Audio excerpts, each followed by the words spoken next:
നമ്മുടെ ഓരോരുത്തരുടെയും ഉള്ളിലുള്ള ഇന്നർ ലൈഫും അതേറ്റവും വിശുദ്ധമായ ഒരു ബോധമായി മാറുമ്പോൾ വിശാലമായൊരു പാടത്ത് വെച്ചാണ് ഇന്നത്തെ നോമ്പ് തുറ.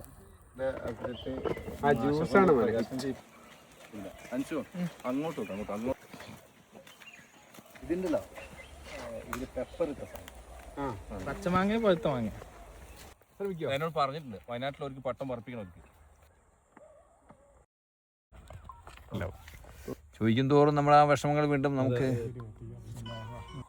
ഇരുളും വെളിച്ചവും ഇണചേർന്ന് നിൽക്കും ആ സന്ധ്യയിൽ നിന്ന് കഴിഞ്ഞ് വരുന്ന ഇതൊക്കെ ഈ ഒരു കൊയ്ത്ത് നോമ്പ് തുറക്കാന്നാ പറയാ.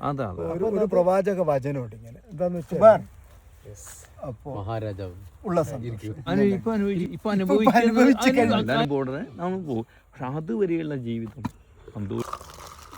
ജ്യൂസ് കുടിക്കാം. ഈ സീസണിൽ നമുക്ക് കാണാൻ പറ്റില്ല.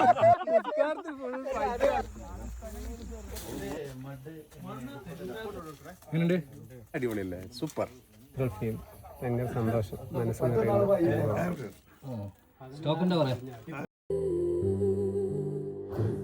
ആ വാക്ക് മാത്രമേ നിങ്ങൾ പറയാവൂ. യുസലിലേക്ക് മാറാനും നിങ്ങളുടെ അമലുകൾ ഏറ്റവും നന്നാകണമെങ്കിൽ നിങ്ങൾ യോഗ്യമായ വാക്ക്